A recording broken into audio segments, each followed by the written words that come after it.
Hello and welcome to the latest episode of the BFG podcast.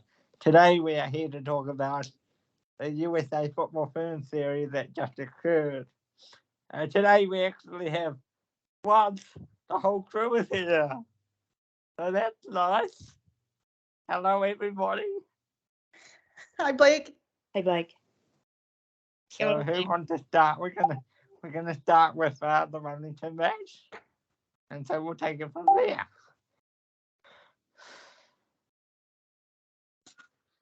So we all attended, just to get the hands up for each of the matches. So who attended the Wellington match? So that was Matt, you, me, Jonathan, and Denise. Everyone except me. Oh, Chill, stuck at my desk. Watching On my phone. And who attended the Auckland match, just to wrap that up? Yeah, the weekend game. Three of yous. Okay. Good turnout. Record turnout, some might say. Not for long. No, but well, let's hope. Yep. No, you beat the record the next game. So didn't The last beauty of long. being Anyway, so for the Wellington match, we had a crowd of 12,508. So pretty good turnout for Wellington. So Yeah, it was really good. It was, I think, probably about a good quarter of the fans would have been Americans, if not more. So I just think that was interesting. I mean, not that you go and discount those people, but there was a huge contingent of American fans across the stadium. But it just goes to show that it's not just about the home team. It's not just about the Ferns. It's about everybody who's interested in the game. So turnout was good. What did we feel about the performances on the field and the result? Well, let's just stick on turnout for a second, because I think that was a blast. I taunted this American in front of me, and she was American. She was all in the get up, and that's fine. But she also said she was a Phoenix fan, and she would go watch the women's Phoenix matches. So it was like, oh, okay, so some of these Americans are also fans. They just happen to want to express their Americanism that day. And that's cool. I brought a couple Americans with me, and I brought them to the first Knicks match, and then that match. And then they were like, we should come more often. And then they started asking me about tickets and things like that. So, I mean, there is power in the numbers and the feelings and the vibe. And, watching a US match it's a fun vibe. And yeah, I'm hooray for people at matches. On that note, I thought that there was a massive missed opportunity to announce that there was a Wellington Phoenix doubleheader on the Sunday.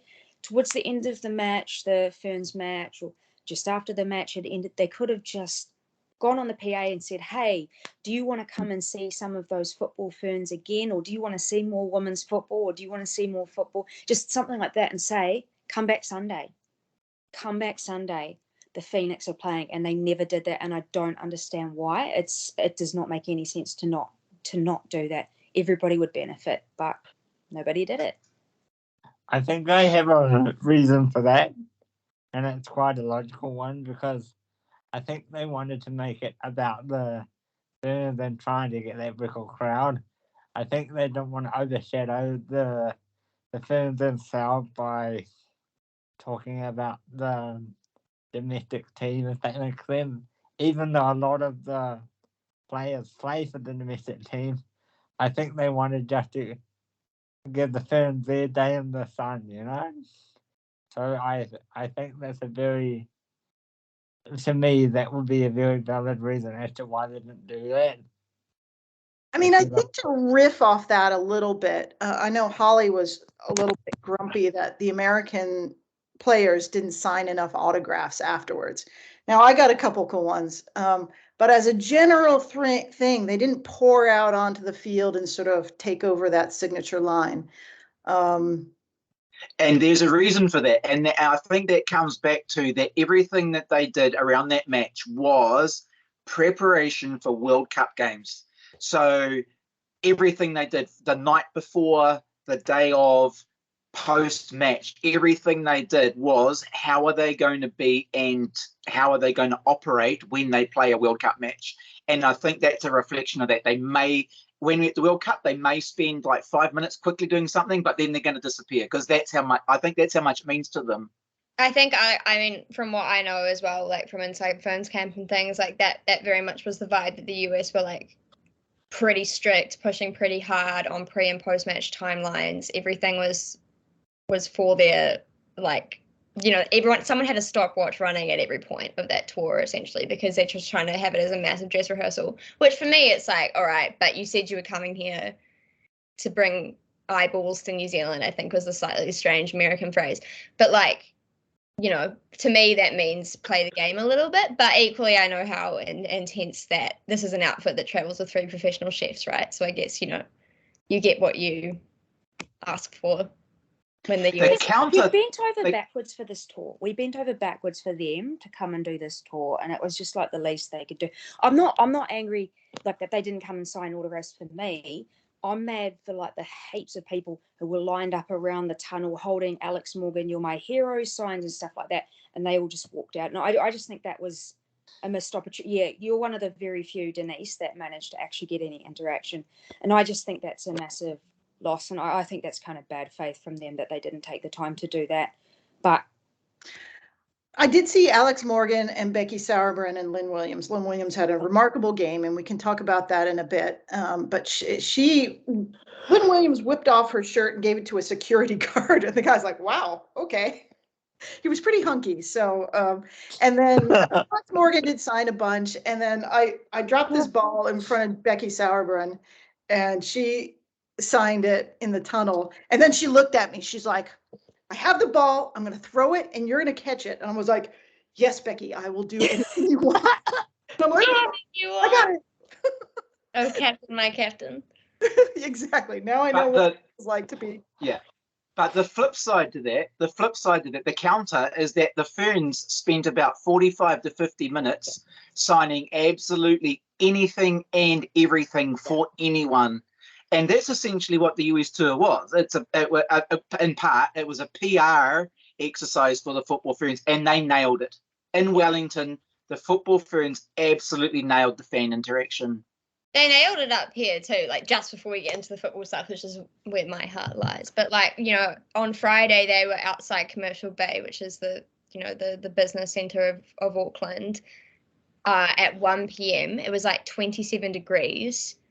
I stood out there in the shade by the train station talking to my mates. I just about passed out. They were out on this artificial football pitch signing everything and anything, having a kicker out with kids on school holidays for an hour, which was when their sports scientists were like, get out of the sun. Yeah. And had to drag them away, you know? So I think the Ferns are fully on board that this tour was, you know, yes, it's always good to play games. It's good to play the best in the world, but this was about a lot more than just the on the pitch stuff. And having said that, we should probably talk about the on the pitch stuff because we did play the world champions with a squad involving National League debutants, and I think that deserves a bit of unpacking. We did pretty well. For me, the standouts in this Wellington match, and I'll get to the Auckland match again later, but the standouts for me were Rodman and the former Mallory Chew. Swanson? Did I get that right? Yeah. Swanson. Swanson, yeah.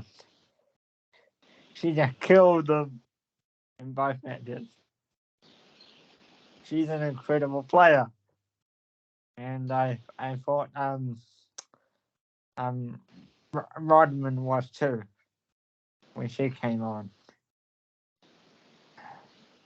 She's very quick from what I remember. She's a very quick player. Yeah, she's something like she was like at times like top 10 West Coast sprinter in high school and stuff, so she's genuinely extremely rapid, which I think is probably a point that I would make about, especially the Wellington game. I really noticed it. Like, we had no answer for the quickest US player, which sounds ridiculous because they're all fast, but like Emily Fox is another level of rapid. We couldn't cope with that. We couldn't cope with Swanson's pace, and she's also in the form of her life. Like, it's interesting, Denise, we were talking about that front line and where they're going to click, and how Mel Swanson now kind of disappeared into obscurity for a while after her breakout teenage stardom. And I think you saw the player that the US saw when she was 16 years old in New Zealand. Like, just to be honest, like, what I took from that game is a lot of what the US did when it clicked was undefendable. Which brings me to my player of the game, who, again, I talked about in the preview. Like, I'm obsessed with Rose Lavelle. I think she's just... I think if Rose Lavelle was a man, that people would already be having all sorts of GOAT conversations. Like, what she can do with the ball, what she can create out of thin air is just incredible. And, like, people are going to talk about the Ferns defensively, but if someone's going to backheel it through three players, perfectly weighted into the stride of a striker, Alex Morgan didn't even have to hold her run. Like, if someone's going to do that, fair play, Yeah. There was a lot of conversation. There was a lot of conversation on socials about that exact thing, and they said that if Messi or someone did a back heel like that was so perfect, it would be on the highlight reels for months and months. That was perfection. It was like, oh, she just did that. I feel like it blessed the turf of Sky Stadium, because, like, then the next woman just sort of woke up from whatever hibernation they've been in. But yeah, I just think that I was on the bus watching it on Sky Go, and I literally was like, did that just glitch? Like, that's the most outrageous thing I've ever seen. You always worry when she gets the ball and she's playing against a team that you want to win. She's just incredible. But, I mean, that was part of the discussion around the match and how the US didn't win by as much as I'm assuming they thought they should. Was that the commentators and all of the people on Twitter were complaining about the state of the pitch at Sky Stadium, which was bizarre as hell. And what happened? What are they whinging about? I cannot work it out for the life of me. I've been going on about this to random people at work who have zero context about this for like 5 days now, because it really grinds my gears. They did it about Eden Park as well, which was a pitch that I could physically see. And if I know Sky Stadium and I know Eden Park, they were both carpets. Beautiful. Yeah. Is it because they get so used to their like dry or their artificial turf? Like, what? Is it because they just like blaming things? I can't work it out for the life of me. I've seen like 10 American journalists talking about they're going to have to improve these pitches for the World Cup. I'm like, what? Wait till you get to Australia. That really bothers me, because how can they say that when, it's proven that Sky and Eden Park have been voted in the top 3 in Australasia? Like, because I keep up with that stuff. Like, Sky's number 2 in the whole of Australia and New Zealand. I don't know where they rank in the world, but at least in New Zealand and Australia, they're in the top 3. So I can't understand why these foreign journalists are complaining. I reckon it's one of those things where one influential person, so maybe even the match commentator, complains and they don't know what they're talking about, and then everybody latches onto it because they want a reason. I mean, look, this happens like in all sporting and cultures and things like that. Like, one person latches on a reason for it, but it's bizarre because I actually watched the second match in a pub with Kate Taylor's parents, of all people, and they were saying that when they went to the matches that they played against some other countries, I can't remember what series it was, and they were in the US, their pitches were terrible, absolutely horrendous pitches. So I don't know what Denise thinks about this, sort of to put you in there, about maybe the mentality of media or where you think it might be coming from. I actually don't know the criticism. Was it like not watered? So Alex Morgan. So the first thing I saw was like Meg Linehan, who I massively respect, and then like a few other journos saying that the pitch was like poor quality about Wellington. And then Alex Morgan said in the presser that like we knew the pitch was dry, which is I don't know what that means, because one, it was watered right before kickoff, and two, yeah, it's grass. But and then in Auckland, another journo complained that our pitch, like the tweet was something like, New Zealand's going to have to sort out the quality of these pitches before the World Cup. And I was like, what? Yeah. Did HBO Max like delay the pass wait? Because they were zipping it around. Everything looked fine to me.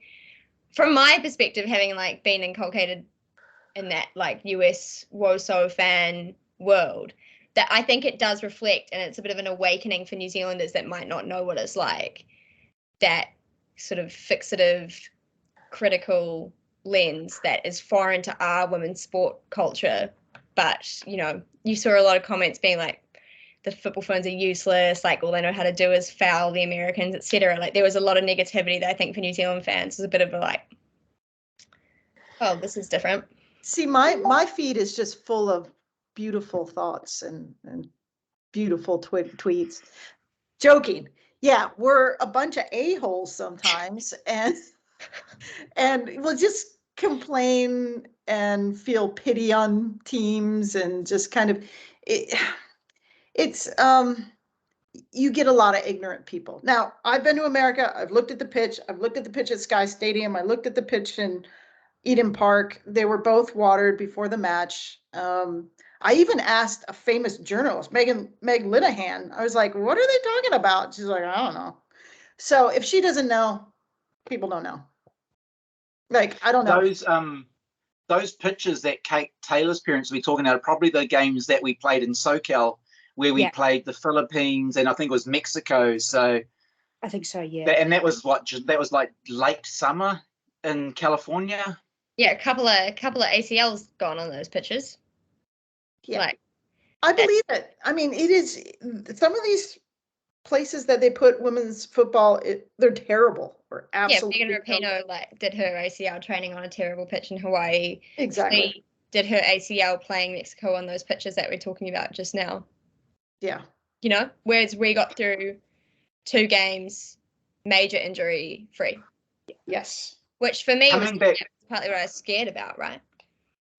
Coming back to the players, Denise, you and I were like, we were standing next to each other, and I was watching the American team, and I was like, I didn't know who Rose Lavelle was, but she was freaking amazing. But there was that African, the black woman who was in the defensive line, and you said she was the defensive player of the year last year. I was like, holy cow, she was phenomenal. I'm such a Naomi Girma stan. Oh Wait, my God. there's Naomi Girma and Crystal Dunn. Yeah, that one. The former. Oh. Okay, let's just talk about Girma. Girma's great. Helena, take it away. I mean, okay, well, the first thing I want to say about Naomi Girma is if somehow we like tag you on Twitter or something and you watch this, like, such a stan. She was like at the beach outside my parents' house on Sunday, but I was reading. And if I had just gone on Instagram earlier, I would have seen and, you know, could have just ambled down there. But anyway, that's beside the point. She is a player that I have followed since she kind of first popped up at Stanford, because I used to follow the Stanford team quite closely, because they're a sort of just like hive of world-class to-be players. And Girma came in as a freshman, starting centre-back straight away, basically ran the show the entire time, and is just one of the most amazingly silky players. And she, like I spoke a bit this week, like on Twitter and things, about the technical deficit that New Zealand has, which partly reflects the way that we train juniors. And I don't think America's much better on that point, but Girma is a great example. Like, if you want to see what I mean by technical deficit, watch the way she plays versus the way some of our girls play. Like, I'm not trying to criticize anyone, but like the player that comes to mind is Paige Satchel. You can see when she's maneuvering a ball around that, like, she's maneuvering a ball around. For Girma, every touch is facilitating the next pass. Every header is down and away. Like, technically, she just doesn't make mistakes. And that means that what she's able to see on the field and the way she's able to respond to situations is just so much more advanced, which is partly why she looks so calm and is always in the right space, because the ball's going to do what she needs it to do. And I think, you know, she's amazing young woman off the pitch, but she's kind of, you know, one of these technical benchmarks that like we should be looking to produce young players like that. Yeah. And we should draw a pretty firm, like I'm getting to the view where it's like now these days the view should be at NZ Football. Like if you're not passing technical testing, come back when you are, you know? Yeah. I thought that was a very, very good analysis. And I think they do drill them well in the US. I mean, this is anecdotal, but there's an American woman on my football team, and she's just a gifted athlete anyway, but she only played as a kid.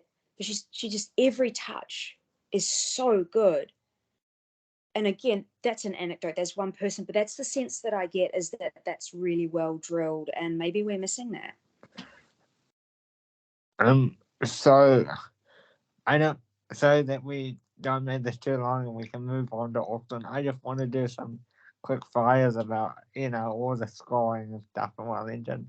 So Alex Morgan had a very good game. I enjoyed her game as well. There was some, Paige Thatchell had a good game when she came on for New Zealand. Betsy played well, better than she usually plays for the other team. I'm just going to chip in there, Blake. There's a reason that Betsy played well, and I was watching this, and that's because Grace Jarley was outside her, and Grace was directing Betsy on where she wanted her and what her position was. Yeah. Grace was giving out the orders, and that really worked for Betsy. That in the 4-4-2. Yeah, that combination could be good for the World Cup.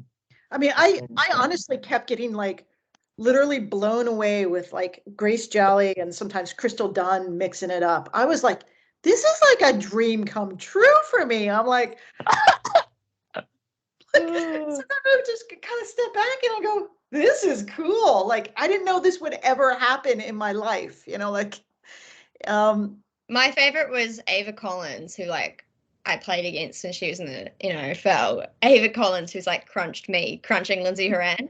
I was like, oh. Every time she's nailed me, is better now. She just absolutely poleaxed Lindsay Horan, and I you know that you're 1 degree of separation from being crunched with Horan. Yeah. I just think that's, you know, the surreality of it all, you know, like. Yeah. Any other moments like that in that match, Elena? Oh, I mean, to be honest, like the whole thing. So, like, I remember being 10 and watching like a documentary on the US soccer program, like, you know, the 99ers. And like, that was really the moment for me where I went from playing soccer to like loving soccer. And to like, you know, like you say, I just never thought I'd see it. And even though I'm young and that sounds kind of ridiculous, like this is where women's sport was at 5 years ago even. Like when I first started writing about it, no one cared. Like you would pitch stuff to publications and they'd be like, okay, whatever. You know, no one cared. So to have the US women's national team, who really are like the gods of women's football to me, there. Like I was sitting there on Saturday being like, oh my God, like that's Mallory Swanson. Like these are these people. It's just so surreal. And like, I think that's a part of it that, you know, non-football people, we want them to get swept up. And I think some came along and did get swept up. But for us football people, like who've been in the trenches or whatever, it was like, this is kind of makes me feel a bit worth it, you know? Holly, do you want to talk about the fan club that we had behind us in Wellington? Oh, right. So there was some people who clearly they weren't following the Ferns or the Knicks. There were this whole pack of young girls sitting behind us. And every time Paige came on, every time Paige was going for the ball or had the ball, they were yelling, go number 13, go number 13. I turned around like, her name's Paige. And then they're like, go Paige, go Paige. And then didn't you see them later, Jonathan? Mm-hmm. Mm-hmm. And because they were so excited and they wanted to get her signature, and I'm like, wait there a second. So I went right down the other end of where the signatures were. I was like, Paige, I need to borrow you for a minute. And then we walked past the whole lineup of fans who were waiting to get signatures. I was like, these children here would love to get your signature because they were cheering for you the whole game. She was so gracious. It was so cool. They won over. They'll be Paige Satchel fans for life. Man. What's up? I think we should talk about a few more things on the pitch. I was really happy with the return of Lynn Williams. That personally made me so happy, and she scored a lovely header. I was just really happy to see that, because she's one of these athletes who has paid their dues, and who has been cut from teams before, and then re-added to teams at the last minute. Like she is, she's a Black woman in America, and there was a time when Black soccer women did not have hold of the U.S. national team. They didn't have a grip on it, and didn't have a ladder to come up. And she has missed out a bunch of times, and I'm hoping she's going to make this team. Before her injury, before her hamstring was ripped from her leg, from her bone, she was definitely on track to make the team, the bigger roster. Now, I wouldn't say she's on the bubble, but there are some, whizzes. At the time, you didn't have Trinity Rodman, and Swanson wasn't in form. So, cheers for Lynn for getting out there. For me, she was the underrated player of this series. Really like watching her. I think she wasn't the best player on the team, but she didn't get as much credit as I wanted her to get. She was quality. Yeah. She hasn't lost pace either, which No. have your hamstring surgically reattached and not lose any pace. Like any sprinter who's ever done a hamstring, even just straining it takes a long time to get the pace back. So it's a testament to how hard she's worked. So that kind of comeback from injury is so impressive. I didn't know that before, so knowing that now, that makes it even more incredible. For someone to have there, and trust me, I know from all my operations growing up with my disability and what have you, for someone to have a hamstring injury and to come back like that, that's really something to be commended for, really. So yeah, I really like the look of her play in this series. So can we quickly jumping in before we move to Auckland? Quickly jumping in. Sorry. Two players that I enjoyed on the park. One is it Korniak? Yeah. Korniak. She is so tall and she is so mobile. She was incredible for the US. But my number one player that I thought for the Ferns that I loved watching in Wellington was Liv Chance. She was working her backside off. She was into everything. Liv was really leading by example. Helena, do you have any other, any other comments on Wellington? As an Aucklander, I reckon we've talked enough about Wellington. It's time to talk about Auckland. Okay, fair enough. Let's go to Auckland. Okay, your turn, Denise, because you were met day reporter for this one. Yeah, tell us about your lanyard experience. So you can take this one. Yeah, I had a prop. My very first media experience. And so you have to understand, I went from Wellington as a complete drunken fan. Just there's one guy, I was in line buying some swag, and he's like, "I recognize you from the podcast." I'm like, "Hey, buddy!"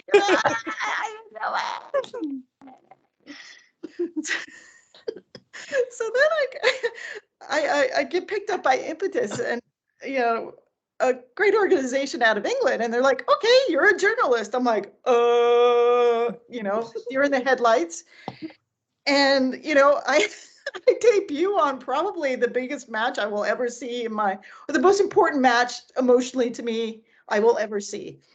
And so I go into the press area hours early, and Jonathan's like, "I'm at the pub having fun." And I'm like, "It's like the morgue in here." I mean, it's a very serious thing to be a journalist. And I see Meg Linehan, who's really probably the biggest soccer journalist in the world. And I'm like, "Hi, Meg." And I'd seen her outside the stadium in Wellington, so we did have a little bit of rapport. I'm like, I'm gonna follow you around like a puppy dog, and she, that's not gonna happen. So being in the press box is serious. It's no joke. It's quiet. It's the energy is kind of masculine, to be honest. It has this kind of masculine seriousness. There are people who will smile and, you know, and we can have little conversations here and there, but they're there to do a job.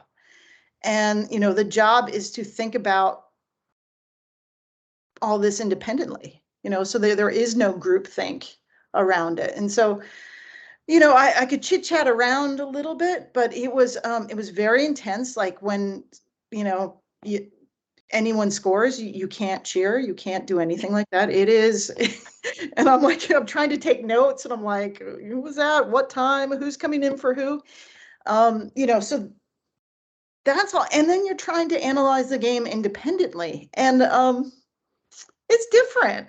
You know, like it is a privilege, and I thoroughly enjoyed it, and I particularly enjoyed the presser after. I mean, I was in a room.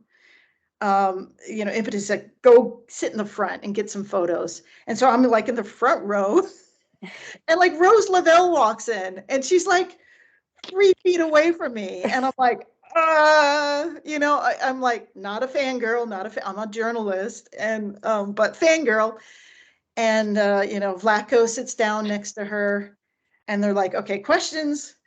And I'm like, like no one raises their hand there, but I was like, Rose, how did it feel to be captain today? And she answered that question. And it was cool. And off I was to becoming a journalist. And Rose is just as delightful in person as she is on the pitch. She truly, she has a childlike sweetness about her. You know, she thanked Vlatko in kind of her own way. And she just, that creative touch she has on the pitch, she has in her life. And so that was really neat to see, very up close and personal. I asked a few questions, and then it was time for Yitka, and that was also really a different vibe. And it was really, you know, Yitka really emphasized the experience and the connecting with the fans. And that was something, you know, some of the very male journalists were not into hearing. You know, they were like, what is, like, how are we going to fix this? Like, we got to fix this. And how are you going to do it? And are you going to do it? When are you going to do it? And how are you going to do it? And, you know, that it was a different vibe. So, you know, which did I have more fun with? Wellington, for sure. 100%. Way more fun. Oh my God. It's like night and day. You know, which mattered to my life, you know, which will I remember in 10 years is, you know, that first feeling that you're in the presser. So that's my little roll on with it. And you know, I hope I can just jump back between fan and then journalist, and I think I can. I think I just literally have to take off the one hat, put the other hat, but I can't like slide both hats at the same time, is kind of the way they operate. Hopefully that's just a taste of what to come for some of us. So hopefully I get to do some, you get to do some, maybe even Jonathan get to do some, who knows. Like, we'll get to see what the future brings. I have 2 questions about what your experience. So, was there a difference between the US presser style and Yetka's presser style, or was it mostly the same? Because I would just imagine the US style being very PR engine, whereas the New Zealand style would be much more laid back. It was actually the opposite. The US was quick. They want you in, they want you out, they want to move, want to go. They honestly, they wanted as few questions as possible. You know, they just, and I even asked Meg Linehan, I'm like, is this it? I'm like, this was short. And she's like, well, with Rose, it's really short. And Yitka just wanted to talk. She wanted to, in fact, she hung around after. She just wanted to like connect with the media to make sure at least they understood where she was coming from. And she's a remarkable woman at a press conference. She rocks a room. I mean, you get it. She emphasizes her points again and again in different ways. She's good. She's very good.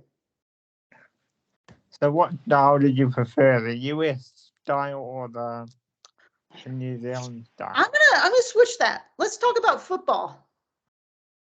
Which style did you all prefer in the pitch? Jonathan, do you think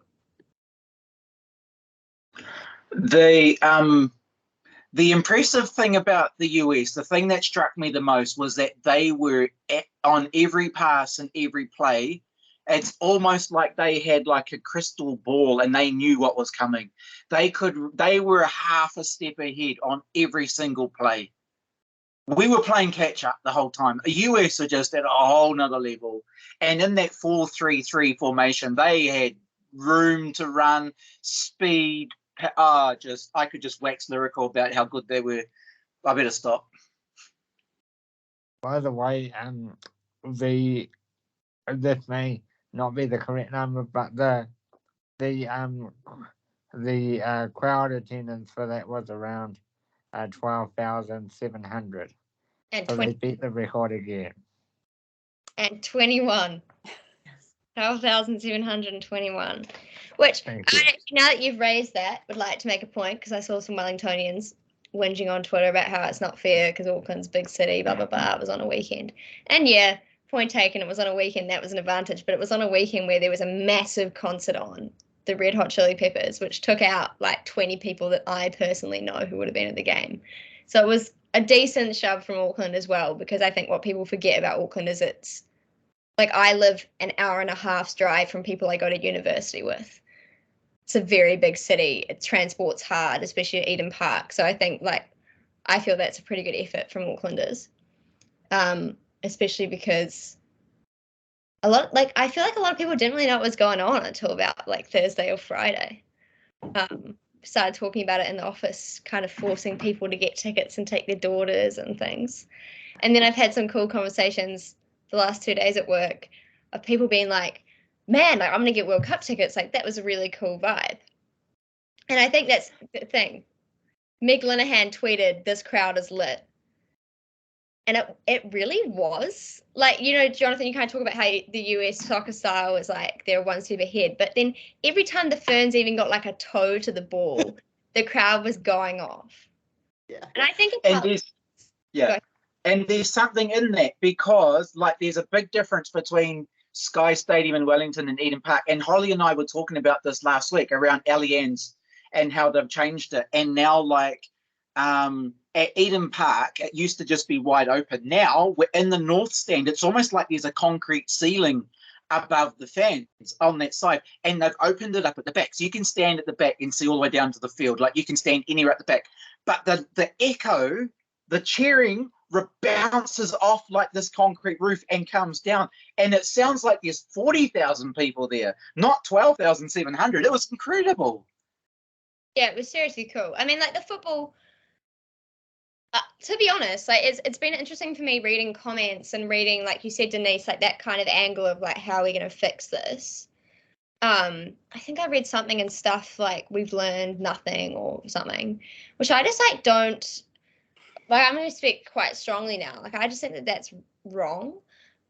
Because what I saw, looking at it from my perspective, was that the Ferns came into that Auckland game playing a different style of press than they played in Wellington. So that's something that they worked on the training pitch. And for people that haven't played football, a press is not something that you just like wake up and decide to do. Presses are learned. They have different shapes. They have different triggers. Like, they're complicated things. The Ferns were running a different one against the US on Saturday, and it was a press that yielded the ball in the final third multiple times, which is something that not many teams' defensive setups will do to the US. The US is a team that plays through a press quite easily because they're able to play long and get in behind you because they've got such pace up front, and they've got players like Gurma and players like Lavelle who have an incredible passing range. So they're not a team that's easy to press into giving up possession, and the Ferns did that multiple times. And so, like, did we get a shot on target? No, but I think partly that's because people weren't pulling the trigger when they could have. which is something that's very fixable. But did we create nothing? Was there no opportunity for Ferns in that game? Absolutely not. Like, this is what I mean about statistics telling you almost nothing in football. Like, if you just look at the stats, it would look like the Ferns weren't even on the field. But they were, and they were yielding good possession, and they were getting corners, and they were competing. So for me, I look at that, and I'm like, if you're doing it against the US, then I'm super optimistic for what you can do against Norway, a team that isn't going to play it long and behind you. A team that wants to pass through your defensive block and is going to struggle to do that if you defend as they defended against the States. Like, that's where I'm at with this game. I think football-wise is really intriguing, and it showed me that Yitka is a really clever tactical coach. And the first win at a World Cup is there for the Ferns, you know, if everything falls into place. I think the second game looked a lot better. And I think a lot of it was that we were actually pushing up the field and pressing. We were brave enough to do that because we sat back, like really far back. In fact, I was telling one of Denise's friends who doesn't know about football what parking the bus is, because it's kind of what I felt like we did. Whereas that second match here, we were pressing, and we were pressing as a team. It wasn't one headless chicken striker up there chasing the ball down, because like you said, Helena, that doesn't work. It's more complicated than that, and you have to do it as a team, and you have to be really tactical about it. So I was actually very heartened by the Auckland performance, just because of that aggression. Yeah, and belief, I think, you know, like it's a word that the Ferns probably like. There's a lot of narrative about Kiwis and we can do anything, but it doesn't always come through in our football. Whereas I think you saw a team that was a lot more willing to maybe get hit, maybe get scored on, but trying to learn this press, trying to see how it operated. And they were doing it well. Like as someone who coaches when I'm watching that game, and I was also with like non-football people. So they were like, what is going on? Like, why is that player not running to mark someone? It's like, because that's the press, right? You saw Ava Collins a lot of times perfect the sitting 50-50 between the midfielder and the fullback, shutting down two passing lanes. She was doing that incredibly well. That's a really well-drilled defensive side, because that's the kind of stuff that kills a press. Yeah. And it doesn't seem that major, right? Like, I'm a winger. I always kind of think, oh, if I don't take that step to the right, like, it's going to be okay. No, you've destroyed the press. You've given them the out ball. Yeah. So that kind of fine detail stuff that has never been there for the Ferns, I'm starting to see now. So but then you've for got me, a funny squad. So this is the thing. You've not got most of your people. So this is part of the difficulty of training it. Sorry, Blake. So for me, I thought Auckland was the better of the two performances. So we had a few changes by the US in this game. The most standout one was, is it Ashurst? Is that how you pronounce that name? Yeah. She came in for Alice Morgan. She had a really good game. So, I'm sorry, what are we talking about? Ash Hatch. Oh, okay. Ashley Hatch. And sorry if I butcher any of these names. Oh, I've just never heard her called Ash. So she had a really good game. She came in for Alice Morgan. I was quite impressed with her. So watching her, did you have any opinion on her, Jonathan? I really liked her. Thought she was quite a good player. Nah, to be honest, I wasn't keeping so much of an eye on the US team in that Auckland match. I was too busy watching Paige and Ava absolutely laying it down and just going full guns. Like, and Paige was everywhere, and Ava was just incredible to watch. It was like, yeah. So I can't comment on how the US played. I was too busy watching our girls. I thought Ash Hatch gave you what she gives you. Like, this is kind of what Denise and I a little bit shadowed, and she didn't really surprise me. Like, I think she is, she's obviously a talented player. She's in the US Women's National Team, and she's a BYU product. I think, that's a good program.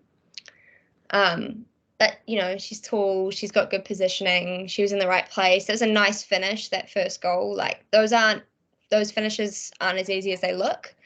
That little redirect into a corner, that's a good finish. But I didn't think, she's certainly not an Alex Morgan from my perspective, but she did like a good job leading the line. But she has the benefit of like people in the form of their lives either side. So yeah, I don't think she's going to make the World Cup squad. I think she is good at getting her head on the ball at the right moment. Is she as good at just like flying by people and making the perfect pass and whatever?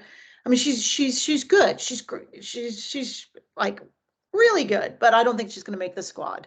But when you remember who's not here, right? Like Soph Smith, Megan Rapinoe, these are people that didn't even get on the plane. Yep. So Macario, is coming back too, and sometimes she can play up top like that. But listen, she will make people think. She did her job, and she did it well, and she scored. And when you look at who scored, Ashley Hatch scored, and she scored the first one, and that is something to remember. So right on, Blake, for picking that up. What else do we got? I want to What about the you go, Helena, I just sorry. wanted to say that I thought that some young players for the Ferns really stepped up. So Gabby Rennie, I think, is starting to play like a leader. Yeah. I've been really impressed by her. I thought that she's clearly been working really hard technically and tactically. So I've been impressed by her. I just love Ava Collins' I'm just going to crush some people mentality. She's great value. And then I thought it was really cool to see Grace Wisniewski in this series get some time, because I really rate her as a player. I think she's excellent. I think she's a great workhorse, body on the line mentality. And after everything she's been through with football in the last year, it's cool to see someone come back and have their debut in that kind of storybook way, like against the world champions, and then get to come up at Auckland. Her family's from Hamilton, so bit of a closer destination to home. And I just think that she played well. She was assured. She made some good passes. She gave everything, which is what you're always going to get from Grace. I just think that that's a really cool story from my perspective.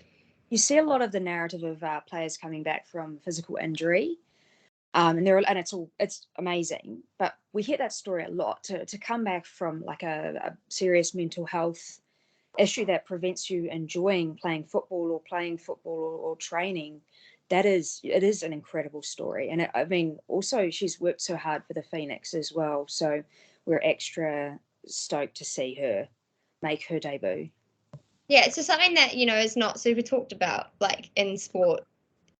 Growing up playing reps or whatever, it definitely wasn't something that, if you were struggling mentally, it wasn't something that you'd ever bring up. So I think people might be underestimating the extent to which society is slightly ahead of sport, though society's not where it needs to be, but society is ahead of sport on talking about mental health. Sport's really behind. So Grace has been extremely brave in talking about what she's talked about. And I think it just, like you say, the same way we talk about Lynn Williams coming back from her hamstring, that to me is a story for Grace as well, just to come back and be her same self, be a better player even. Speaking of Graces, there was another Grace that played in the first game for the Ferns, and that was Grace Neville. What did you guys think of her? I was impressed. I like her. I think she's got a high ceiling. Yeah. She's good. Right there. Yeah. Out of all the National League players that played in that series, any surprise packages that might make the World Cup squad for any of you? I think we didn't see enough of them on the field to really test. But I think the Argentina squad will be more telling in terms of what Yitka made of this camp, because this camp was let's put 11 people on the field. We had Ellie Riley at centre back, which American fans found hysterically funny. So I sort of ended up on Ellie Riley TikTok for a day or something, and all these people were like, why am I even watching this if Ellie Riley's in centre back? That's ridiculous. And I was like, okay, well, here we go then. Here we go. So I think Argentina, you'll see who Yitka was impressed by in this camp, because if Devin Jackson turned up and did what I know Devin Jackson can do. She got a few minutes, didn't she? Yeah, she got a 10, 15. Not a lot of time. Yeah. I remember thinking that it was a decent amount of time, which is nice. Yeah. I feel like it always seems to me, as a casual observer, that a lot of times a promising player, they get picked for the squad, but they don't play, or they don't play a lot. So they go in the camp and they sort of, I guess, acclimatise, or the coach gets to know them, and then they wind up playing maybe at the next series or something like that. So I think this series was a bit different because we were so short on players. So there were a lot of people who seemed to be in the squad for the first time and then debuting as well. But I guess that's part of it, is that, like, even if they didn't play, Yitka gets to see how they fit in, how they train, what their mentality is like. Mm. And that's a really good point you make there, Holly, because, you know, there's an E grade, and I say E, and that's overstating it, grade sports commentator in New Zealand on a radio station that no one listens to and no one cares about this person's opinion. And this person said, the Football Ferns got a hiding. They need to cut the dead wood from their team. They keep picking too many players by name. It's like, you obviously did not watch the match. You had zero idea who was on the field. And the fact that Yitka is bringing these younger players through and taking a chance on them and so on just shows the level of absurdity that this person had in making comments about the series. I know who you mean. He who shall not be named. Women's sport. It is all women's sport that this person makes uninformed comments on.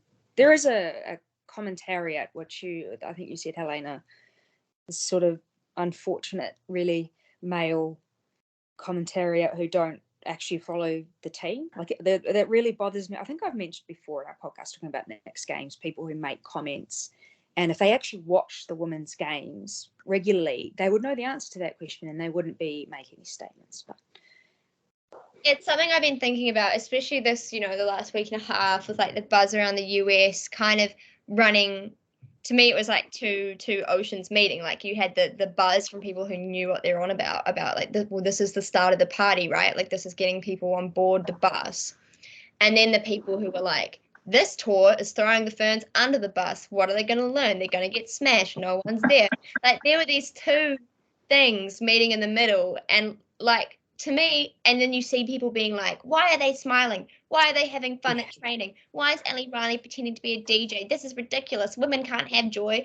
And it's like, no, I hope the Ferns shut that out and don't listen to it, because women's sport is not, will not, has never been like men's sport in terms of the like crazy, aggressive, violent seriousness of it. These are athletes who work hard, who deserve to be paid for their labor, who are world class, who deserve the same stage and the same investment as everyone else. But they're also athletes who are people who haven't been able to gamble on sport, who have incredible lives off the pitch, who are fun and cool and musicians and dancers. And I don't want to lose that side of it. So, like, he who shall not be named can expect that the Ferns will be in tears all they like. But I just think, no, that the Women's World Cup in its purest form is not a celebration of women becoming like men. It is a celebration of women's football. And women's football is not like men's football. Yeah, it's better. Celebrate that, Yeah, the thing about the women's game is that these people are approachable. I talked to Ali Riley as a fan at the, and these people are making money off of some side hustles. Not that that's good, but that you because of that, you've seen them in different lights. You've seen Ali Riley with her parents on TikTok, like, that it's okay to be like a normal human being and sit in a normal house and not have, expect your house to look like this, or expect your life to look like this, your girlfriend or your husband to look like this. These are just regular people who are doing extraordinary things, and we have a privilege to have some glimpses into their life. Speaking of which, let's how did Ashley Ward do? I was so impressed by her. I was actually about to bring her up. There are quite a few moments, like, again, I always come back to this because, like, one of the central nightmares of my playing career was trying to be turned into a fullback, because I hated the decision making that it required. And I thought that Ashley Ward really nailed that against the States. Like, several times she made the call to step up and try and win, and several times made that key interception. and the wing is where the US will kill you. So those were like extremely important moments for her to make those kind of quite brave decisions. So I was really impressed. I thought her engine was great. She dealt with, that's the hardest job that a fullback's probably ever going to have in women's football. So I was really impressed. It's cool to see someone kind of come a slightly different way to the Ferns as well. Yeah, when I watched her from the press box and it was completely silent, I was like, wow, she has presence. She can do her job, and she felt like she was really doing it correctly. And I think she's going to give Yitka something to think about for sure. Blake? So I was gonna say, I'm gonna use Jonathan's line so we don't go on too long. So as we bring the plane into land, so what are we? So the players of the series for me were Swanson and Rodman. I quite like them. They stood out for me. Now, just well, I remember the two score lines were 5-0 and 4-0. 4-0 for Wellington, 5 for Auckland. Before we go, how about we each go around and pick 2 athletes on each team, or at least 2 athletes on one team, whichever team you want or both, that, really made a big impression on you. I was focusing on the US, to be honest, because I was learning about them. This was my chance to learn about them. But the only players that I took notice of were our players, the Phoenix players. Cool. For the New Zealand, I know you can all laugh, it's fine. But I took this opportunity to concentrate on US players because they don't come here often. Anyway, but who would I pick from New Zealand? Barry was good. I always forget her name. The goalkeeper was good. Erin Naylor? Yeah, Naylor. She was good. Yeah. So I'll go Barry and Naylor because I didn't watch much of the Kiwi squad. I try to concentrate on the US squad to prepare for the World Cup. So yeah, they're my players. Who else has got some? Jonathan, you want to go? Oh, 2 Ferns for me were Grace Neville and Gabby Rennie. Gabby was she's cool. She was very cool. Oh, and another one who didn't actually play, but who was really, really, really, really cool is Murphy Schaaf. She's awesome. She's so cool. I really hope that she gets to have a run sometime and goal. Yeah, she's up and coming at. Any US players for you, Jonathan, or were you concentrating on that? Oh, just all of them. Honestly, they're just phenomenal. It was just take your breath away watching them. Just the precision, and it was just amazing. Denise? I'm going to go with the U.S. players since I'm the U.S. person here. I mean, Rose Lavelle for me was the MVP of probably both. She was just so good. She was in great form, which is exciting for the U.S. team because she's a bit fragile sometimes, and you don't want to see her injured. But when she is on, she is one of the best players in the world. And yeah.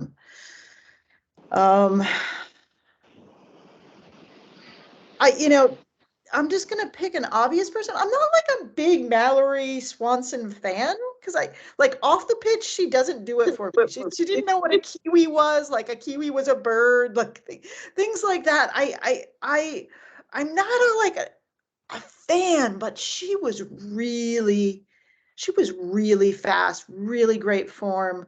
And you couldn't really say anything bad about her about the match. And she was someone I was watching, like, is she going to make the wrong pass? Is she not going to look around? Is she going to? And I was like, she played really good. I had nothing bad to say.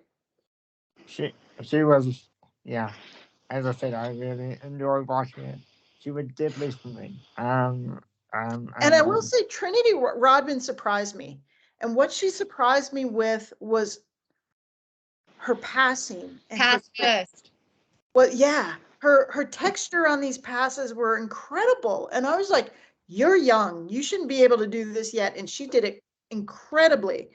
And I was also give something Vlatko something to think about with Trinity Rodman. She was not on my roster list for who's going to make the World Cup. And I am thinking twice about that because, you know, she was able to hit some curlers in that were just, wow. She looked like Megan Rapinoe the way she was hitting some of these balls. And I was like, wow, if you can do that, I'm going to become your fan.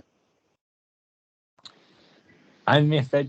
I can't remember whether I put it in our chat or just me and Jonathan, but I messaged Jonathan and I said she could be a better footballer than her dad was a basketball player. Oh, yeah, let's do it. Holly, who do you got? I mean, for the US team, yeah, kind of all of them in a way. Rose Lavelle for sure. Incredible. Just they're incredible. The machines. For us, I think energy-wise, when you've got Paige Satchel in the field, you feel like something's happening. As you know, we discussed already that maybe like her technique isn't perfect or something, although that's a general criticism of football in New Zealand, but she's always trying. You always feel like someone is trying really hard and you never know where they're going to turn up the ball. And I think Grace Jallet as well. I think she did really, really well. I think she really stepped up. It might help that she's relatively big, and a lot of the American team, that was something else that one of your friends, Denise, was saying, Amanda was saying, you know, look, they seem so big. How are they all so big? And they do have the size. So I think Jallet having a bit of that size also and physicality probably helps. But yeah, I liked those two players, and I'm not at all biased that they're next players or ex-next players. I think they did really well, and I feel like when they got the ball, I was excited. Okay, just one more thing. So we won't go into the proceeding now. Hang on, Blake. You've missed someone. You've got your special guest that we need to ask. Oh, sorry, Helena. Sorry. Like, I'll just take it personally and move on. For me, so for the Ferns, I'm going to be slightly unusual and say Ellie Riley and Erin Naylor. The latter, because I feel like I need to like I said in the preview thing that I haven't really been that impressed by Erin Naylor for a long time, and I haven't been. And boy, did she come out and make me look like an idiot for saying that. So full respect to her. She made some unbelievable saves. So that was awesome. Kept the scorelines down, which was important because otherwise the white men would have lost their minds. And then Ellie Riley, like as someone who, like off the pitch, I've always been like a little bit, yeah, you know, like California born and raised, like I would like her to spend some time here, blah, blah, blah. But I thought that she just put her heart and soul into both performances, doing a job. Like if you're not a centre back, like one does not simply play centre back. Like you don't just stick someone in centre back. Like it's really hard. And she was getting people standing on her hand and like falling all over the pitch, making last ditch tackles, making lung busting runs back. You know, I just thought like that's a captain's performance. It's the first time I've really thought that about Ellie Riley, that's a captain. So that really impressed me. For the States, I just literally love Rose Lavelle so much. But I also thought Ashley Sanchito was really impressive. She's another player that I've kind of watched for a long time, coming up through the age groups through UCLA. She played some awesome passes in that game. And her and Lavelle, like if the US can wrangle that midfield so that they've got those two in there, which, you know, might mean benching Haran or something, but those two really exciting together. So that's my summary. There you go, Blake. Sorry. Yeah. I have one claim to fame about Ashley Sanchez. She read my article. Ah, wow. That's the dream. So Blake, just before we finish, I just want to go on a completely different tangent for a minute, just 1 minute. And I want to acknowledge the team at Sky Stadium in Wellington, because we reached out to them in regards to Blake and his accessibility with the wheelchair. And I got a phone call from Hamish from Sky Stadium on the Tuesday before the Wednesday game saying, hey, we understand Blake's coming. He's got a wheelchair. He's got some access things. How about you take this approach, bring him in through this entry and go through that exit? And it worked absolutely superb. So I just really want to just do a shout out to Hamish and the team at Sky Stadium, which was cool. And I also noticed at Eden Park that their accessibility seating in the north stand for people in wheelchairs is amazing. You get like it's up behind the seats, but it's equally like right there on the concourse. And if you're in a wheelchair, you can get an amazing view of that pitch. So shout out. So like if anyone is thinking, oh, I don't know whether I'm going to go, accessibility, both of those stadiums are brilliant. So shout out to both Eden Park and also Sky Stadium for that. So just lastly before we go, so 30 seconds from each of you. So, but don't talk about the preceding match because we'll get into that in another episode. Player welfare, because the majority of them had to, the Venus players especially had to back up the following morning. So 15 to 30 seconds from each of you. What are your opinions on that? I wasn't a fan of it. I didn't like it, even though it helped us a lot. Yeah, I didn't like it. I had little chats with Betsy Hassett on Instagram, and she I think she was a little bummed she wasn't playing, up in Auckland. Like that was kind of awkward for her. So with her, she played a match on Wednesday and then she didn't play on Saturday and she was on fire on Sunday. I mean, I don't know. Yeah, We'll get into that and then the next one, but it's just what I would say is it's more complicated. Like it's more that goes into it. As someone who's played Super League futsal, which is where you fly in the morning and you play like 7 games of futsal over 3 days, there's more to load management than just time frames. So like minutes caps were adhered to. The flight time is 45 minutes. Like I'm not saying that I 100% endorse it. It did concern me, but equally there are people in these systems that know what they're doing. Jonathan? Sorry. I'm with Helena on this. Like the players, they were being managed. There was a management plan for time, and how much game they were going to get before that happened. And Yitka stuck to it, and it's fine. And Paige is only 24. She's super young. She's super fit. Playing 2 games back to back. I did say to her on Sunday afternoon, I was like, you probably need a day off now because your legs might be a bit tired. She was like, And, I agree that we do like it. It's something you have to be careful about. But I'm assuming that the Knicks and football, New Zealand football, were communicating with each other, and they have plenty of experts to make that decision. It did look like minutes were capped. I think it worked out results-wise, probably for both teams. You just hope that people are paying attention. But look, a lot of the people who backed up to play the next match didn't get any minutes at all in the Ferns squad. So like Bree Edwards played the match on Sunday, but didn't get a minute in the Ferns. So some of that is obviously there's the effect of travel time and being tired and being at a different camp. But so long as it's managed well, it's not ideal, but it's football. Yeah, we might be saying something completely different if someone was injured, Yeah. So we're going like this because all went well, but if someone had an ACL, Paige Satchel, we're down. We might be singing something else. So it's a great question, Blake, and I think it's one to keep kicking around. It shouldn't be a problem usually. The problem has been that New Zealand football has decided to host the series, and a lot of these clubs have decided to release their players. And it's not something that should normally be a problem. Load management's more of a problem when you're like playing multiple competitions or something like that for these teams that play in Europe. Ideally, it shouldn't be as much of a problem for, international versus domestic competitions. Okay, so for this episode we will leave it there. If you like us talking about the series and want us to talk about more in the lead up to the World Cup, like and subscribe this video, and we will see you on the next one. Yay. Hold on, I'm going to turn on the light.